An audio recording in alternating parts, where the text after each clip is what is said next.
जुलूस को संभालते हुए चले, जितने भी वॉलंटियर हैं और हर जगह से जो डीजे आए वहाँ के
कैसी तैयारी रही और क्या संदेश यहाँ देना?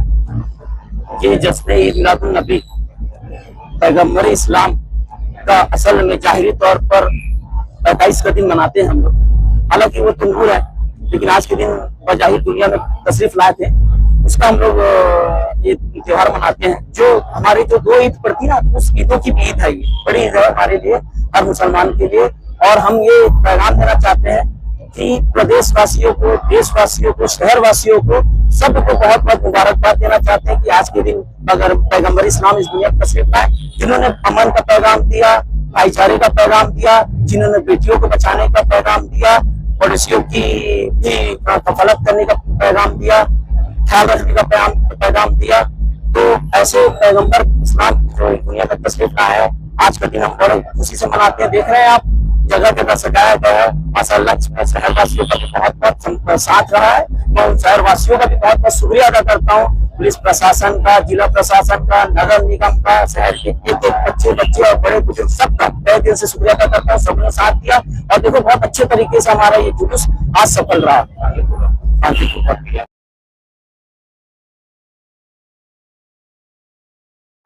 जैसे कहा जाता है कि भारत विविधताओं में एकता का देश है, और वैसे ही राजनांदगांव, छत्तीसगढ़ के राजनांदगांव जो शहर है वो संस्कार धनी नगरी है। जश्न ईद मिलादुन नबी का पर्व जो है हमारे इस्लाम धर्म के संस्थापक हजरत मोहम्मद सल्लल्लाहु ताला अलैहि वसल्लम के जन्म दिवस के मौके पर मनाया जाता है। और ये केवल राजनांदगांव शहर ही नहीं और इस देश में नहीं बल्कि पूरे विश्व में जो है वो परंपरागत हर्षोल्लास के साथ मनाया जाता है। और सबसे बड़ी बात यह है कि इस मौके पर राजनांदगांव में भी यह पर्व बड़े धूमधाम से मनाया गया। मस्जिदों को सजाया गया, मोहल्लों को सजाया गया, बैनर लगाए गए और जगह जगह पे जो है वो हर मस्जिदों में इस्लाम धर्म के जो संस्थापक है हमारे मोहम्मद साहब, उनके जीवन दर्शन पर जो है वो व्याख्यान हुए। और आज उद्देश्य ये रहता है, आज का जो उद्देश्य है, आज का जो मैसेज है वो यही है कि हजरत साहब ने जो शिक्षाएं हमको दी है उसको हम उसको आत्मसात करें। और उसको आत्मसात करने से ही हमारे नहीं, मानव जीवन जो है वो सार्थक हो सकता है। और देखिए, कोई भी जो धर्म के गुरु होते हैं उनकी शिक्षाएं के लिए वर्ग विशेष के लिए नहीं होती, जाति विशेष के लिए नहीं होती, बल्कि संपूर्ण मानव समाज के लिए होती है। वैसे हजरत साहब ने जो शिक्षाएं दी वो भी पूरे विश्व के लिए थी, पूरे मानव समाज के लिए थी। जिस समय आपका जन्म हुआ उस समय अरब की जो धरती थी वहाँ पर जो है बड़ी अराजकता थी, व्यभिचार था, नशाखोरी थी, लड़कियों को बहुत ही का जन्म जो बहुत शुभ माना जाता था, जिंदा होते गा दिया जाता था। मतलब मानवता जो है वो बहुत ही प्रतिभ्रष्ट हो गई थी। तो उन्होंने मानवता को नव जीवन दिया। उन्होंने जो भ्रमित समाज था उसको उसका मार्गदर्शन किया।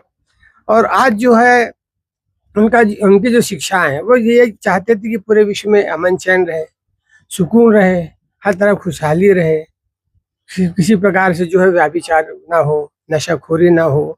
महिलाओं के लिए उनका विशेष आह्वान था कि वो चाहते थे कि विश्व की जो भी महिलाएं हैं उनको उन्होंने समान अधिकार दिया। यद्यपि हमारे संविधान ने दिया है वो अलग बात है, लेकिन हमारे संस्थापक ने जो है हजरत मोहम्मद सल्लल्लाहु अलैहि वसल्लम साहब ने महिलाओं के को जो है बहुत ज्यादा उन्होंने महत्व दिया, उन्हें समानता का अधिकार दिया। और सबसे बड़ी बात यह है कि शिक्षा जो है वो जीवन के लिए अमूल्य निधि होती है। उनका ये कहना था कि शिक्षा को उन्होंने काफी महत्व दिया। उनका ये कहना था कि यदि आपको शिक्षा ग्रहण करने के लिए 7 समुंदर भी जाना पड़े तो आप 7 समुंदर जाओ, कि एक वैसी पूंजी है जिसे कोई चुरा नहीं सकता और उससे ही आदमी जो है आगे बढ़ता है। उनके चाहते थे कि समाज शिक्षित हो, समाज जागृत हो, एक आपस में भाईचारा रहे, प्रेम रहे, सौहार्द रहे आपस में। उनका ये कहना था कि मानव मानव भाई भाई है, काले गोरे में कोई भेद नहीं, उनका ये कहना था। तो उनकी शिक्षाएं बहुत ही सर्वव्यापक है, उससे हमारे जीवन को जो है एक दिशा मिलती है, जीवन जीने का तरीका हमें ज्ञात होता है। तो उनका जो जीवन है जो है उनके जीवन का हम आज अनुकरण करें, उनके बताए हुए सिद्धांतों का, उनकी दी हुई शिक्षाओं का हम अनुकरण करें कि वो आज जिस परिवेश में हम जी रहे हैं। देखिए हमारा ये भी कहना, उनका ये कहना था, अल्लाह का ये कहना रहा है कि हजूर सल्लल्लाहु अलैहि वसल्लम जो है वो आखिरी नबी है। इसके बाद विश्व में इस धरती पे कोई नबी नहीं आएगा, और आएगा तो सिर्फ प्रलय आएगा, मतलब सृष्टि का अंत। इसके बाद में सृष्टि का अंत ही है।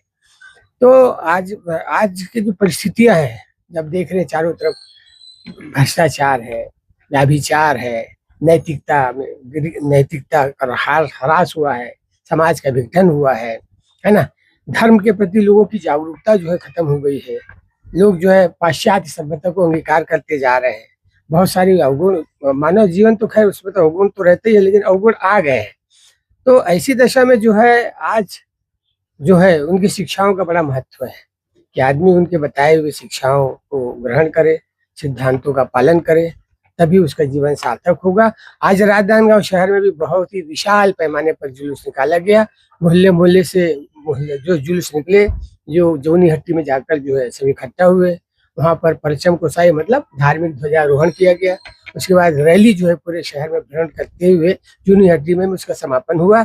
और सबसे अच्छी बात और महत्वपूर्ण बात यह है कहने की कि राजनांदगांव शहर, जैसा कि मैंने बोला कि संस्कार धनी नगरी है, इस शहर में विभिन्न संप्रदाय के लोगों ने, विभिन्न धार्मिक सामाजिक संस्थाओं ने जो है स्टॉल लगाया और जुलूस का स्वागत किया। उन्हें मेवे मिष्ठान खिलाए, मिठाइयाँ खिलाई, शरबत पिलाए।